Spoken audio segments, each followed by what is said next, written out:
Shalom, salam sejahtera. Renungan malam seiman berjudul Hukum Menahan Kejahatan. Dalam hatiku aku menyimpan janjimu supaya aku jangan berdosa terhadap engkau. Mazmur 119 ayat 11. Hukum Tuhan itu berisi janji Tuhan. Misalnya, menurut dan hidup merupakan hal yang berulang-ulang kita dapatkan di dalam perjanjian lama.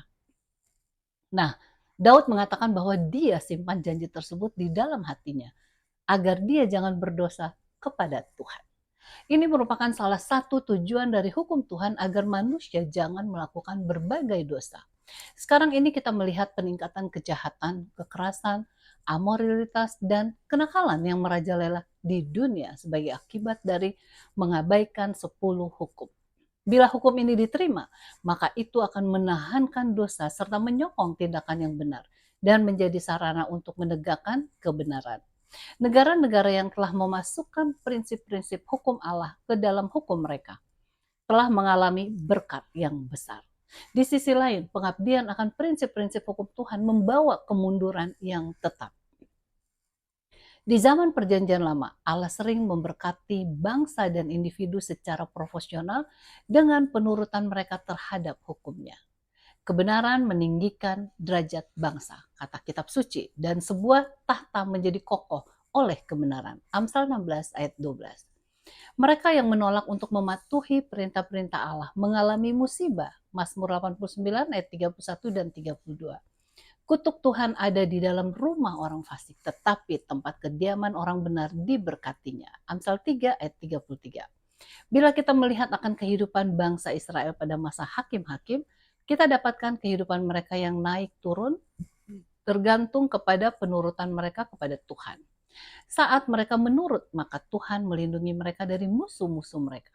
Namun pada saat mereka melanggar hukum Tuhan, maka mereka dikuasai oleh para penjajah. Demikian juga pada masa raja-raja. Bila raja-raja itu membuat kebangunan rohani serta membawa rakyatnya datang kepada Tuhan, seperti pada masa Raja Hizkia, Josia, atau Yehosafat, maka kerajaannya menjadi kuat dan musuh-musuh mereka tunduk serta membayar upeti kepada mereka. Sebaliknya pada saat mereka melakukan kejahatan, maka mereka terus mengalami peperangan melawan musuh-musuh mereka.